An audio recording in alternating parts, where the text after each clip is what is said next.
అదే RTV app వార్తల్ని క్షణాల్లో చదివే అవకాశం ఉంటుంది. ఒక న్యూస్ పేపర్, ఒక టెలివిజన్ ఛానల్ మీ చేతుల్లో ఎప్పుడూ ఉంటాయి. 10:30 నుంచి 11 గంటల మధ్య సమయంలో జరిగినటువంటి ప్రమాదంలో మా సోదరుడైనటువంటి రుద్రాక్షి రాంబాబు గారు, అతనితో పాటు ప్రయాణం చేస్తున్నటువంటి మధ్యల సీన్ అనేటువంటి వ్యక్తి ఇద్దరు కూడా కలిసి నవనీత్ వైన్స్లో మరి సప్లయర్స్గా పనిచేస్తూ ఉన్నారు. వీరు రాత్రి సమయంలో పనులు ముగించుకొని ఇంటికి వస్తున్నటువంటి ఎన్నో ఆశలతో ఇంటికి వస్తున్నటువంటి వారిద్దరు కూడా మరి అనంతలోకాలకి అక్కడికక్కడే కారు అతి వేగంతో వచ్చినటువంటి వోక్స్ వ్యాగన్ కారు ఇది మరి ఎంత స్పీడ్ మీద వస్తే అక్కడికక్కడే వారు దుర్మరణం చెందడం అనేది ఆశ్చర్యకరమైనటువంటి విషయం.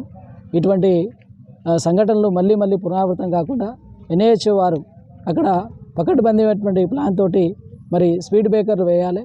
అదేవిధంగా ఇంకా ఇలాంటి సంఘటనలు ఏ విధమైనటువంటి జరగకుండా ఎన్హెచ్ వారు పూర్తి బాధ్యత వహించాలని చెప్పేసి ఈ సందర్భంగా మరి వారికి ప్రత్యేకంగా విజ్ఞప్తి చేసుకుంటున్నాను. ప్రభుత్వ పరంగా కూడా మా కుటుంబానికి, మాది చాలా నిరుపేదమైనటువంటి కుటుంబం, గిరిజనులమైనటువంటి మేము ఎస్టీ ఎరుకల జాతికి చెందినటువంటి వారం. మరి వారికి 2 సంతానం. మరి పాప ఫస్ట్ ఇయర్ చదువుతూ ఉన్నది, బాబు 6వ తరగతి చదువుతూ ఉన్నాడు.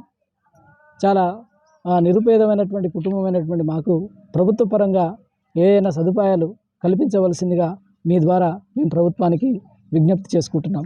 ధన్యవాదాలు. నా పేరు శేఖర్, నేను మోడల్ స్కూల్లో టీచర్గా పనిచేస్తున్నాను. సో మా కుటుంబానికి మరి చేదోడు వాదోడుగా ఈ ప్రభుత్వం ఉండవలసింది అసలు. వీరు శాంతినగర్లో రూమ్కు రెంట్ తీసుకొని ఉంటున్నారు. మరి ఇళ్ళల్లో పని చేసుకొని బతుకుతున్నటువంటి మా వదిన ఇప్పుడు 2 పిల్లల పోషణ చాలా భారంగా ఉన్నది. కాబట్టి ప్రభుత్వం వెంటనే స్పందించి మీ ద్వారా వారికి ప్రత్యేకమైనటువంటి విజ్ఞప్తి చేస్తూ ఉన్నాం. వారు వెంటనే ప్రతిస్పందించి మరి మాకు సహాయ సహకారం.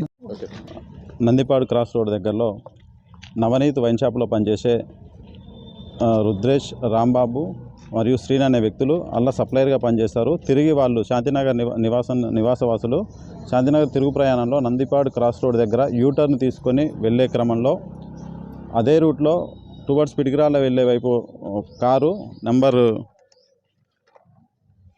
TS08 FC 3789 గల కారు నడిపే వ్యక్తి కనకేష్ అనే వ్యక్తి అతని యొక్క కారుని అతివేగంగా అజాగ్రత్తగా నడుపుకుంటూ వచ్చు అదే డైరెక్షన్లో ఆ 2 వీలర్కి డాష్ ఇవ్వడంతో మన రుద్రేష్ రాంబాబు అనే వ్యక్తి అక్కడనే చనిపోవడం జరిగింది.